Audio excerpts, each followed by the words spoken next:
नमस्कार। आज हम लोग चर्चा करेंगे अधिगम का सबसे महत्वपूर्ण जो सिद्धांत है उसकी, और वो सिद्धांत है शास्त्रीय अनुबंधन का सिद्धांत।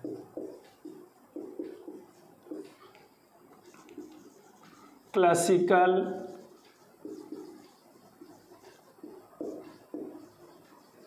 Conditioning theory. इसका प्रतिपादन किया है इवान पी पावलोव। यहाँ पे सबसे महत्वपूर्ण जो बात है वो ये है कि क्लासिकल और कंडीशनिंग दो शब्द यहाँ पे जुड़ा हुआ है, शास्त्रीय और अनुबंधन। शास्त्रीय का मतलब होता है पुराना, प्राचीनतम, यानी इससे प्राचीन नहीं। क्लासिकल का मतलब इससे प्राचीन नहीं। जैसे हम कहते हैं क्लासिकल डांस, क्लासिकल म्यूजिक, इसका मतलब है पुराने समय का डांस, पुराने समय का म्यूजिक। इसी तरह से कंडीशनिंग का ये सबसे पुराना सिद्धांत है, इसीलिए इसका नाम क्लासिकल कंडीशनिंग थियरी रखा गया। दूसरी सबसे महत्वपूर्ण बात है कि अनुबंधन क्या, व्हाट इज कंडीशनिंग। अगर हम बात करें कि अनुबंधन क्या होता है तो सिंपल वर्ड ये है, इसका सिंपल ढंग से समझने का अर्थ ये निकलता है कि हम लोग किसी भी उद्दीपक के आने के बाद प्रतिक्रिया करते हैं। जैसे अगर हमारे सामने एक हिंसक पशु आता है, एक डेंजरस एनिमल आता है तो हम डरते हैं, ये कंडीशनिंग नहीं है। भोजन देखते हैं तो हमें हमारे मुंह से लार आती है, सैलिवा सेक्रेट होता है, ये कंडीशनिंग नहीं है। यानी जब हमें प्रतिक्रिया नहीं देनी चाहिए और उस समय अगर हम प्रतिक्रिया देते हैं, when we have not to response but we response, that is conditioning। ये सिंपल सा अर्थ है। जैसे पर्दा हिलता है, पर्दा हिलने पर हमें कोई प्रतिक्रिया नहीं देनी होती, लेकिन अगर पर्दा हिले और हम डर जाएं तो ये कंडीशनिंग। दरवाज़ा खुलता है, उससे हमें कोई डर नहीं लगता, लेकिन दरवाज़ा खुले अगर हम डर जाएं, दैट इज कंडीशनिंग। इसका मैं एक सिंपल उदाहरण देता हूं आपको। हम लोग अंधेरे से डरते हैं, वी फियर ऑफ डार्कनेस। क्यों डरते हैं? अंधेरे में ऐसा क्या है कि हमें डरना चाहिए?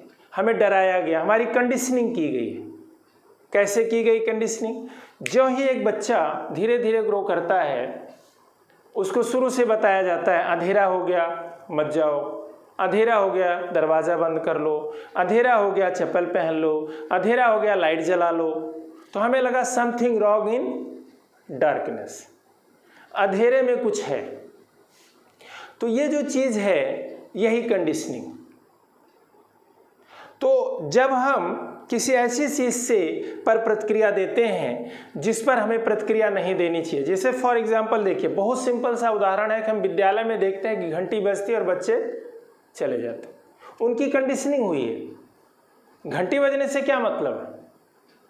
टीचर कह सकता है कि जाओ छुट्टी होगी जाओ, लेकिन घंटी बजी टीचर ने छुट्टी कर दी, घंटी बजी टीचर ने छुट्टी कर दी, तो बच्चों को प्रतिक्रिया अब किस पे हो गई?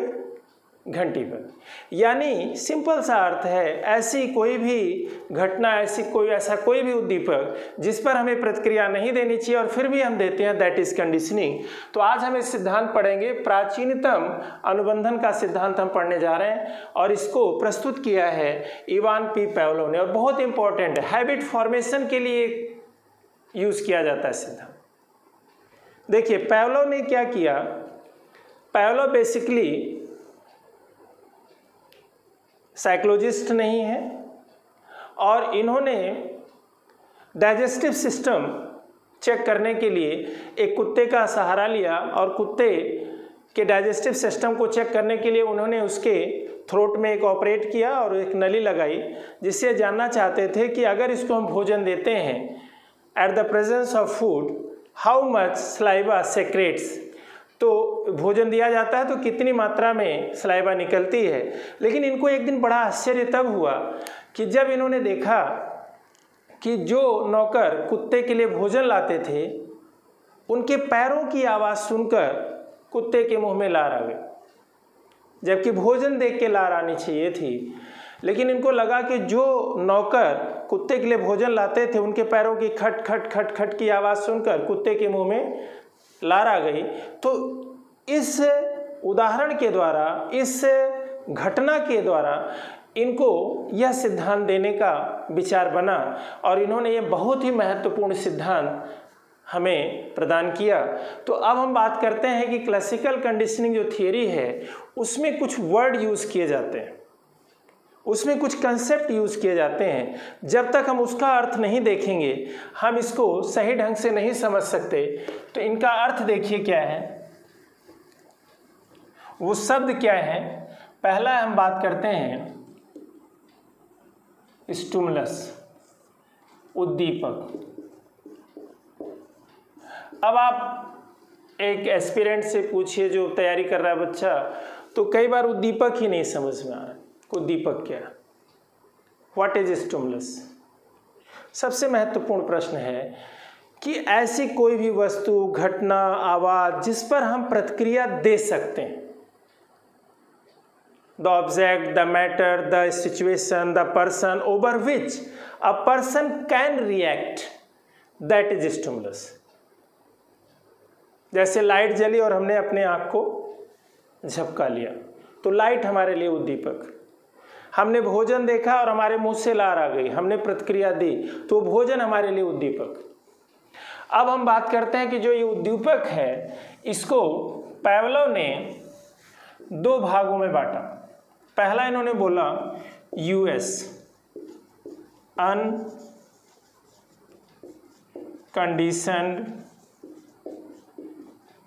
स्टिमुलस, अनानुबंधित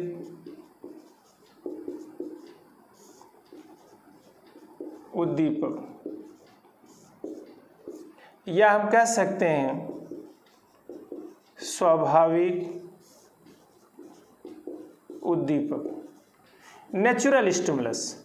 यानी ऐसा उद्दीपक जिस पर व्यक्ति स्वतः प्रतिक्रिया दे देता है, उसके लिए किसी प्रयास की जरूरत नहीं होती, दैट इज अनकंडीशन्ड स्टिमुलस। जैसे इसमें हम लिख सकते हैं भोजन, प्यारा बच्चा, हिंसक पशु, food, lovely child, dangerous animal, जिसको देखकर हम सीधा रिएक्ट कर लेते हैं, दैट इज अनकंडीशन्ड स्टिमुलस या नेचुरल स्टिमुलस। इनकी हम चर्चा अभी बाद में करते हैं। दूसरा है CS, कंडीशन्ड स्टिमुलस, अनुबंधित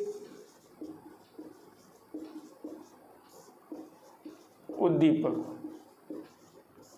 यानी ऐसा उद्दीपक जिस पर व्यक्ति से प्रतिक्रिया ले ली जाती है, प्रतिक्रिया वो देता नहीं, जैसा चाहेंगे हम वैसी प्रतिक्रिया ले लेंगे, दैट इज CS। इसमें पर्दा आएगा, रोशनी आएगी, घंटी की आवाज़ आएगी, दरवाज़ा होगा।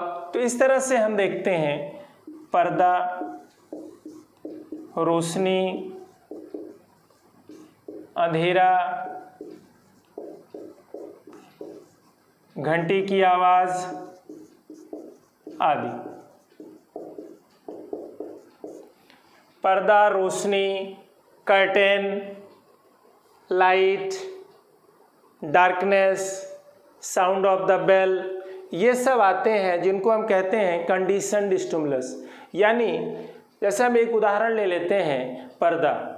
पर्दे पे हम कोई रिएक्ट नहीं करते, लेकिन हम पर्दे पर हंस भी सकते हैं, पर्दे पर डर भी सकते हैं। दैट इज द, अगर हमने पर्दे पर रिएक्ट किया, हमने रोशनी पर रिएक्ट किया, हमने अंधेरे पर रिएक्ट किया, हमने साउंड ऑफ द बेल पे रिएक्ट किया, तो इसका मतलब है वो हमारे लिए कंडीशन्ड स्टिमुलस है। दूसरा वर्ड इन्होंने यूज किया,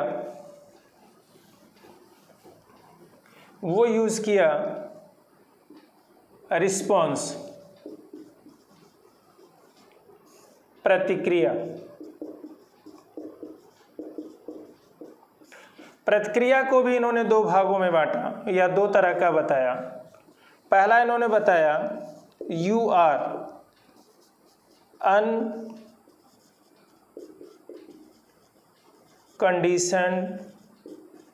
रिस्पॉन्स, अनानुबंधित प्रतिक्रिया। और दूसरा है CR, कंडीशन्ड रिस्पॉन्स, अनुबंधित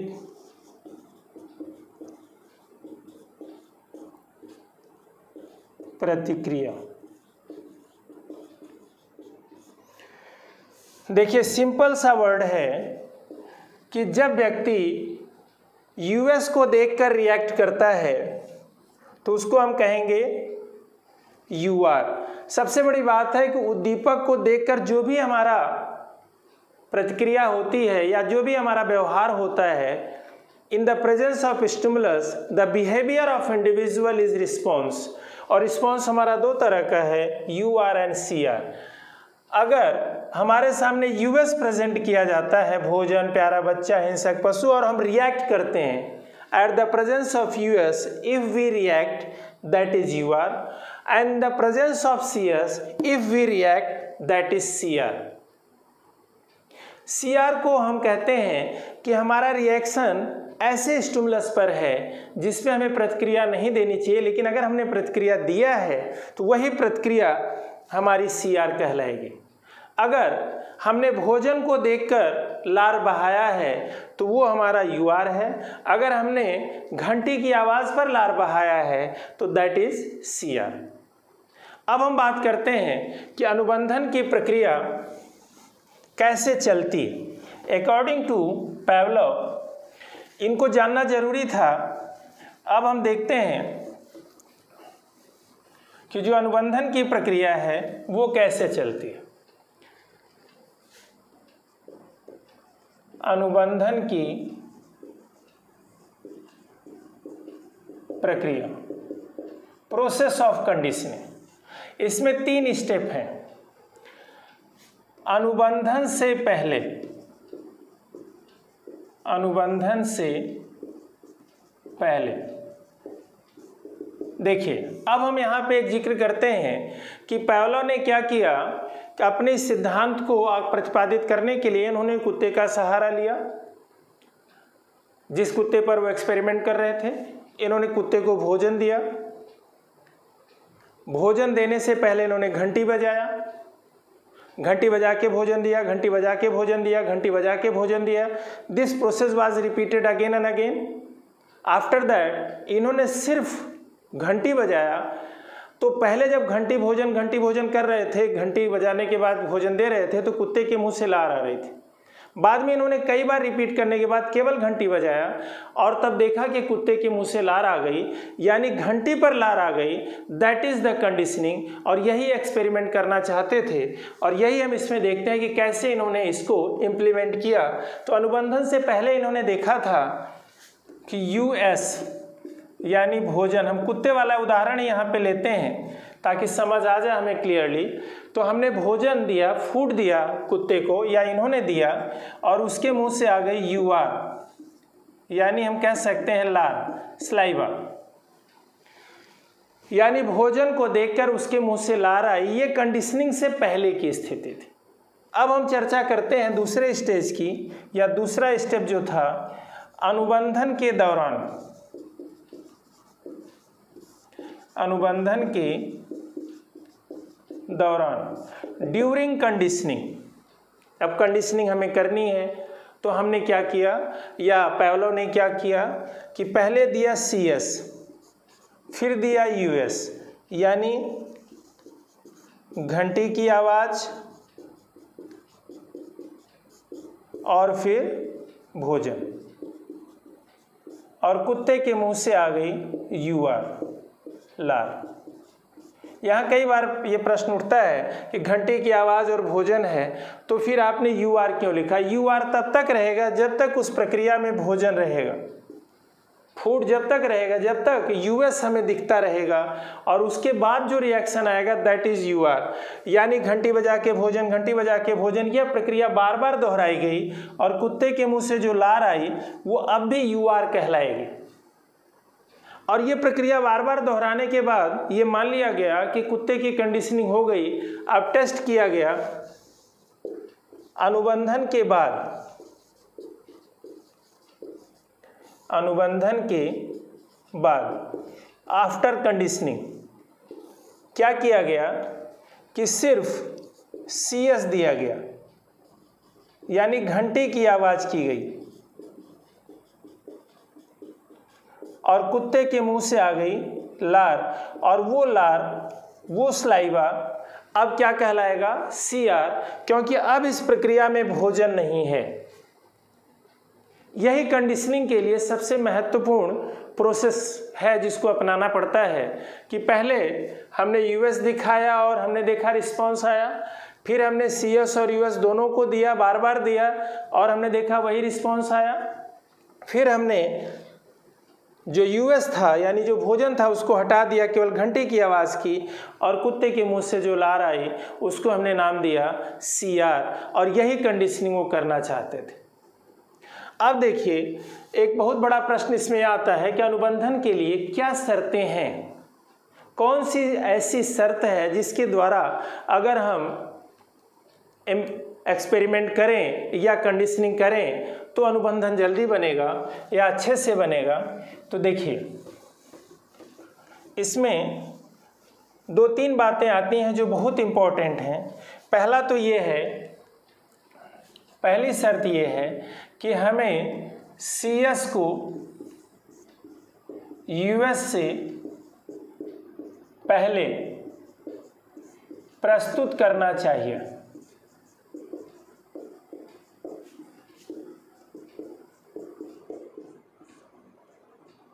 We should present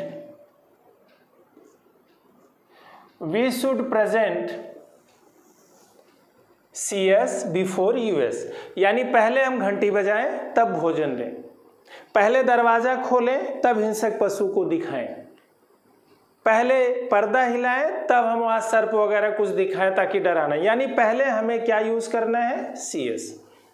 अब ये CS और US में समय का गैप बहुत कम होना चाहिए, यानी कुछ सेकेंड का ही हो तो ये कंडीशनिंग होती है। इसके लिए कई तरह की कंडीशनिंग की चर्चा की जाती है। पहला है डिलेड कंडीशनिंग, विलंब अनुबंधन। इस अनुबंधन में पहले CS दिया जाता है, फिर US दिया जाता है, और उन दोनों का गैप थोड़ा कम होता है, और कंडीशनिंग के लिए यह सबसे उपयुक्त माना जाता है। यानी जब भी हमें कंडीशनिंग करनी है तो हमें डिलेड कंडीशनिंग यूज़ करनी है। इसके अलावा दूसरा भी होता है ट्रैश कंडीशनिंग।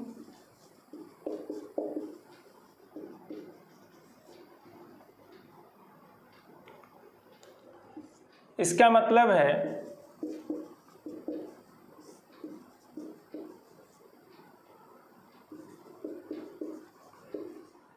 इसमें भी हम पहले CS देते हैं फिर US देते हैं, लेकिन CS और US का गैप ज़्यादा होता है, 2-3 मिनट का, 3 मिनट का, 4 मिनट का गैप ज़्यादा होने की वजह से ट्रैश कंडीशनिंग में अच्छी तरह से कंडीशनिंग नहीं होती, काफ़ी रिपीट करना पड़ता है तब कंडीशनिंग होती। तीसरा है साइमल्टेनियस कंडीशनिंग, सहगामी अनुबंधन। इसका अर्थ है CS और US साथ साथ दिए जाते हैं। ऐसी कंडीशनिंग जिसमें CS और US साथ साथ दिए जाते हैं, यानी एक ही साथ शुरू होंगे, एक ही साथ दोनों प्रेजेंट होंगे, घंटी भी बजी और भोजन भी मिला। इसमें भी अनुबंधन की प्रक्रिया पूरी करने में काफ़ी समय लगता है, बहुत जब बात दोहराना पड़ता है तब जाके होता है। यानी अगर डिलेड कंडीशनिंग में कंडीशनिंग 1-2 बार में हो जाएगी तो इसमें कम से कम 20, 25, 30 बार दोहराना पड़ेगा तब जाके कंडीशनिंग होगी। तो इसमें भी कंडीशनिंग के चांसेस हैं, लेकिन काफ़ी रिपीट करना पड़ता है जब CS और US हम एक साथ प्रस्तुत करें, उसमें गैप ना हो तो। और चौथा है backward conditioning,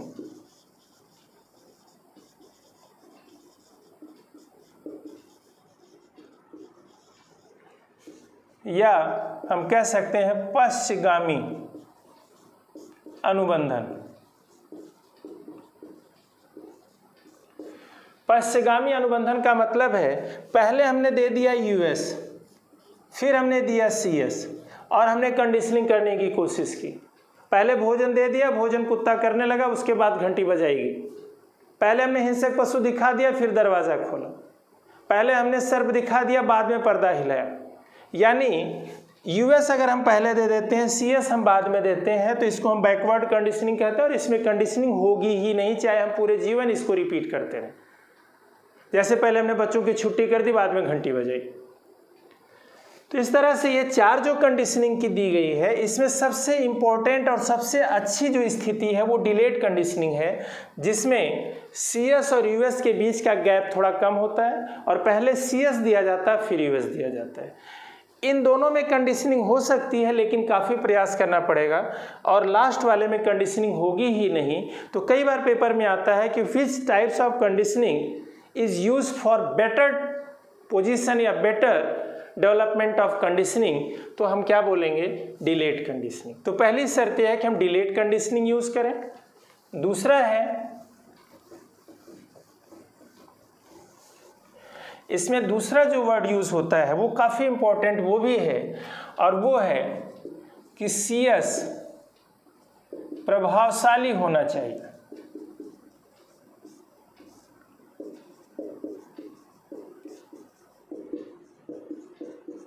CS should be effective. जैसे अगर हम कुत्ते की बात करें तो कुत्ते के लिए हमने घंटी बजा के भोजन प्रोवाइड कराया है अगर, तो घंटी कम से कम इतना साउंड हो कि कुत्ते को सुनाई दे। अगर हम ये चाहते हैं कि दरवाज़ा खुले और कोई व्यक्ति डरे, यानी दरवाज़ा खोल के हम हिंसक पशु दिखाना चाहते हैं ताकि कोई व्यक्ति डरे, ऐसी स्थिति में हमें दरवाजे में कम से कम ऐसा साउंड हो कि लोगों का ध्यान जाए कि हाँ दरवाज़ा खुल रहा है। फिल्मों में हमने देखा होगा कि अक्सर अगर हमें कोई डरावनी वगैरह सीन दिखानी होती है तो कितना आवाज़, कितने पर्दे हिल रहे हैं, हवाएं चल रही हैं, क्रैक्स वगैरह की आवाज़ आ रही है। तो इस तरह का मतलब है कि जो CS है वो इफ़ेक्टिव होगा, तभी जा कर के कंडीशनिंग होगी। ये दूसरी शर्त है। और तीसरी शर्त है कि US एवर्सिव नेचर का हो। एवर्सिव नेचर, प्रतिकूल स्वभाव का अगर US है तो कंडीशनिंग जल्दी होती। अब हमने देखा था पहले जब हमने आपको पढ़ाया शुरू में, तो हमने कहा जो स्टिमुलस है वो 2 प्रकार का होता है, US और CS। हमने इसकी चर्चा कर ली है पहले।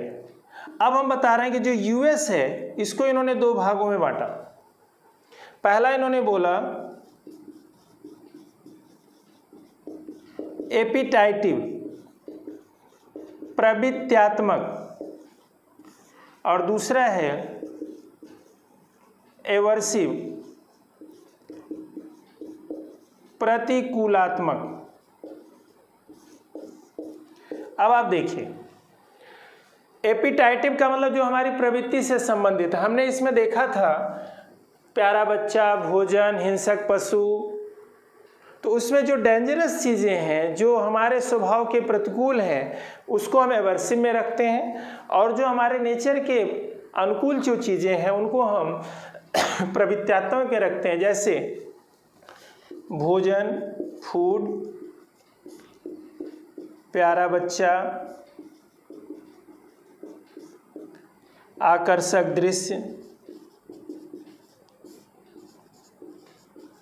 होगा एपिटाइटिव में। दोनों यूएस हैं, ये भी यूएस है और ये भी यूएस है। इसको हम बोलेंगे food, lovely child, attractive scene, ये सब आएगा एपिटाइटिव में। उसी तरह से एवर्सिव में हम बात करते हैं हिंसक पशु, भूत प्रेत, इंजेक्शन, इलेक्ट्रिक शॉक यानी dangerous animal, ghost, injection and electric shock जैसी चीज़ें ये आती हैं एवर्सिव में। हमने ये देखा है, सिंपल सा है उदाहरण, कि अगर ये दोनों के दोनों यूएस के ही पार्ट है, एपिटाइटिव और एवर्सिव, लेकिन अगर हमारा यूएस एवर्सिव नेचर का होगा तो कंडीशनिंग जल्दी बनेगी। जैसे अगर घंटी बजा के भोजन दिया जाता है और घंटी बजा के इलेक्ट्रिक शॉक दिया जाता है, तो कंडीशनिंग बनने के चांसेस इलेक्ट्रिक शॉक में जल्दी होते हैं। दोनों में कंडीशनिंग होगी, तो इसलिए कहा गया कि CS को US से हम पहले प्रस्तुत करें। CS should be presented before US, CS effective हो और US जो है हमारा एवर्सिव नेचर का हो, तो कंडीशनिंग जल्दी डेवलप होती है। अब हम बात करते हैं कि इस सिद्धांत की क्या उपयोगिता है। देखिए, विद्यालय में हमें अच्छी आदतों के निर्माण के लिए इसका प्रयोग किया जाना महत्वपूर्ण माना जाता है, इसका प्रयोग करना चाहिए हमें।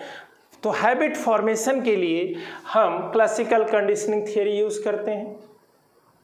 अगर हमें डराना हुआ किसी को तो हम इसको यूज़ करते हैं।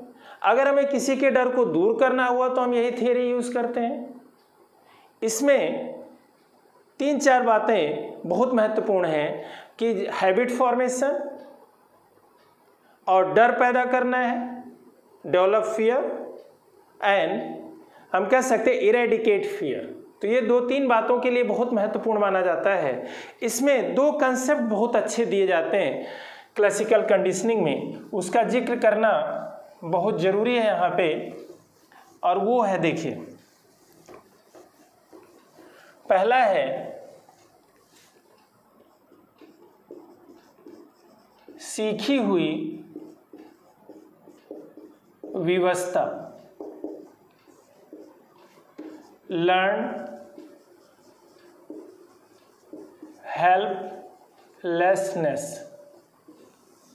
सीखी हुई व्यवस्था यानी अगर कोई व्यक्ति, कोई बच्चा बार बार असफल हो रहा है किसी काम को करने में, तो ये मान लेता है कि अब मैं आगे भी असफल हूँ रिजल्ट से पहले ही। If anyone fails regularly, the person accept the failure before the result of any new task. अभी उसने पेपर दिया, रिजल्ट नहीं आया, लेकिन पहले ही मान लिया कि मैं फेल हूँ। इस तरह के व्यक्ति जीवन में सफल नहीं हो सकते। यह एक निगेटिव सेंस है और इसको हमें जल्दी से जल्दी दूर कर देना चाहिए। तो ये था सीखी हुई व्यवस्था कि हमने मान लिया कि हम फेल हैं रिजल्ट से पहले ही, और जब हमें मान लिया कि हम फेल हैं तो हम आगे प्रयास ही नहीं करेंगे। जब प्रयास नहीं करेंगे तो ऑलरेडी फेल ही हो गए। तो इस तरह से हमें ऐसे विचारों को नहीं रखना चाहिए, नेगेटिव सेंस है। हमें जितना जल्दी हो इस तरह की टेंडेंसी, इस तरह की विचारधारा हमें छोड़ देनी चाहिए। तो ये क्लासिकल कंडीशनिंग के थ्रू ही हम छोड़ सकते हैं और क्लासिकल कंडीशनिंग के थ्रू ही हमने इसको अडॉप्ट किया था। दूसरा है सीखी हुई साधन संपन्नता, लर्न रिसोर्स फुलनेस। इसमें क्या होता है कि जिस व्यक्ति के जीवन में बार बार समस्याएं आती हैं तो उन समस्याओं से वो लड़ने का प्रयास करता है और समस्याओं से लड़ते लड़ते उसके अंदर एक एनर्जी पैदा होती है, एक ताकत पैदा होती है समस्याओं से लड़ने की, और बड़ी से बड़ी समस्याओं को वो झेल जाता है। आपने उदाहरण में देखा होगा कि जब किसी व्यक्ति के सामने कोई समस्या आती है तो लोग जिक्र करते हैं कि इन्होंने बड़ी समस्याएं झेल रखी, इनका ये ठीक है, संभाल लेंगे।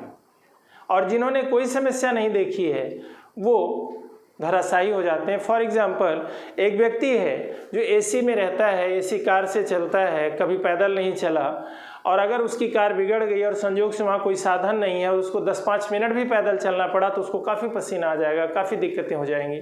और एक व्यक्ति जो नॉन एसी घर में रहता है, नॉन एसी कार से मतलब बसों में चलता है, नॉन एसी बस में चलता है, पैदल चलता है, मजदूरी करता है, अगर उसको 2-3 दिन तक लाइट भी ना आए तो गर्मियों में भी वो सरवाइव कर जाता है, क्योंकि उसने बड़ी समस्याएं देख रखी हैं। तो इस तरह से समस्याओं का आना हमारे लिए वरदान है और हमें ये पॉजिटिव सेंस है और हमें उसको आगे बढ़ाना चाहिए।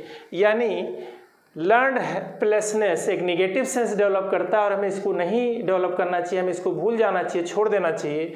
और सीखी हुई साधन संपन्नता एक पॉजिटिव सेंस हमारे अंदर आती है, हमारे अंदर मजबूती पैदा करती है और हमें इस तरह का विचार डेवलप करना चाहिए और अपनी समस्याओं से घबराना नहीं चाहिए। समस्याओं पर विजय प्राप्त करने के लिए हमें डे बाय डे प्रयास करते रहना चाहिए, क्योंकि इन प्रयासों से हमारे अंदर एक एनर्जी डेवलप होती है, एक ताकत पैदा होती है, जिससे हम बड़ी से बड़ी समस्याओं को झेल जाते हैं। तो ये पॉजिटिव सेंस है और इसको हमें डेवलप करना चाहिए। इस तरह से हमने प्रयास किया कि हम आपको कंडीशनिंग का कुछ ऐसा फैक्ट बताएं जो एग्ज़ाम के लिए काफ़ी महत्वपूर्ण हो, और हमें उम्मीद है कि ये वीडियो आपको पसंद आएगा। धन्यवाद।